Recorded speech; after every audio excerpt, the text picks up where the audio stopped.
Hi everybody, I hope you're all well. For all of you who know me, you know I love to share, and I love to share testimony of God's goodness and what a great God we serve. And a couple of months ago, I was sharing a testimony that God can do the impossible, and how when my stepfather passed away, it was the busiest time of the year. I didn't have the finances to come to England.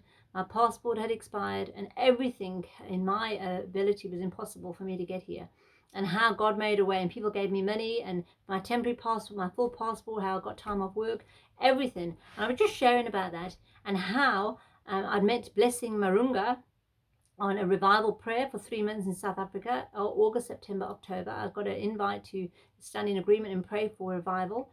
And I started talking to him, and I was just sharing about how I was trusting and believing that God was going to do the impossible in Blessing's life for what he was doing with the revival prayers. So I shared this a couple of months ago, and about really believing in Blessing is going to get breakthrough, because Blessing started with the revival prayers. He didn't have finances. He was unemployed. You know, in England, there is help and universal credit when you haven't got work. In South Africa, if you don't work, you just don't get money, full stop. And you don't have food banks that are out there. You have a lot of churches that go out and help people, but you don't have the other facilities that people help you. So he was really, really trusting in the Lord for everything that he got. He was totally reliant on God. And he was just sharing with me his visions and dreams and goals and all what he wanted to do. And we started sort of chatting in between. And then he started sharing that he had to go to Johannesburg to get his Zimbabwean passport and his permit renewed in December. It would expire, but he needed about between 6 and 10,000 rand. He was trying to find out how much it would cost for the passport, for accommodation, for transport, for everything. And I said, you know, I'm just going to really going to trust, you know, and let people know they can stand in prayer with you and trust with you that the God's going to open the door, because we need to pray and we need to know what's going on in other people's lives to what to pray for.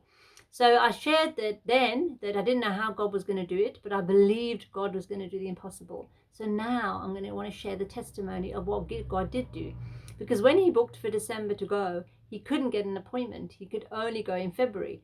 So he had no money at the time, and all of a sudden people kept on, some people would just bless him, and he was getting money coming in, this money from there, this money from there. You get 1,000 rand, a 200 rand, a 300 rand, and you know, and he just asked if anybody was able to help him get that. He would really appreciate it.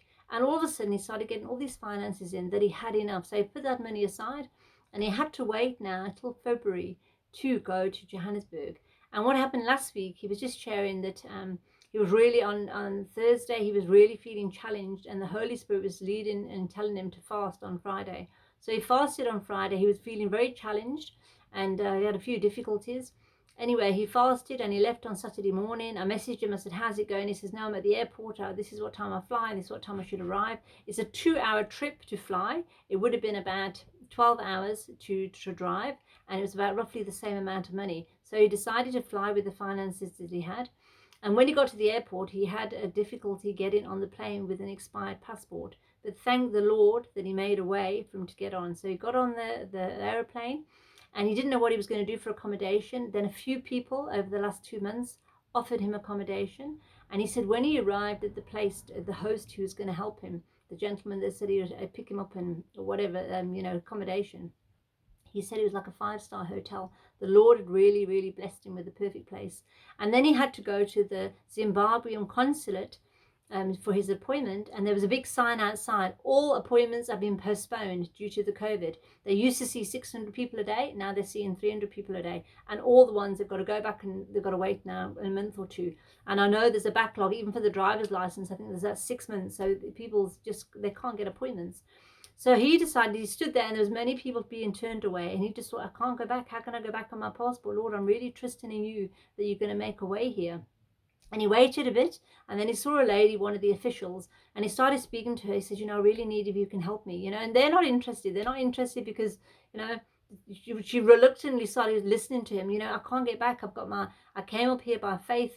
I haven't got my a passport to get back, the finances, the visa, my bank account's closed, and this. And she was just sharing with her, and she said, hold on a minute. She went away and she got him an appointment for 11:30 the next day. That is a true miracle. God is a good God. And then he went today, and he went in, and he got his the visas and the passports. Now he's able to book a flight and go back home. And we serve a good God, a miracle working God that makes a way where there seems to be no way, streams in the desert, ways in the wilderness. And the Holy Spirit told him, if you hadn't fasted on Friday, you wouldn't have got on that plane. And we don't know. I know the power of fasting. When I started fasting years ago, I just saw breakthrough after breakthrough. I saw miracle after miracle. And it's sacrificing ourselves, refraining from food for a spiritual purpose, specifically and intentionally to have breakthrough, to hear from God, for God to make a way where there seems to be no way. And I just had to share that testimony of how good God is. He didn't know how he was going to get the finances. 6 to 10,000 rand is a lot of money. How he was going to get there, didn't have accommodation, he didn't know, and how God just made a way. You just have to believe. And blessing doesn't have any finances, and that is why the true testimony of God's goodness, when we don't even know how we're going to do it, when we have the money or we think it's our ability, but when we don't have anything, and I know that's how my faith grew. I just didn't know. All the years, I just didn't know how I was going to do it. I didn't know this, I didn't know that, and I just trusted in God. And I knew for blessings, faithfulness in serving God.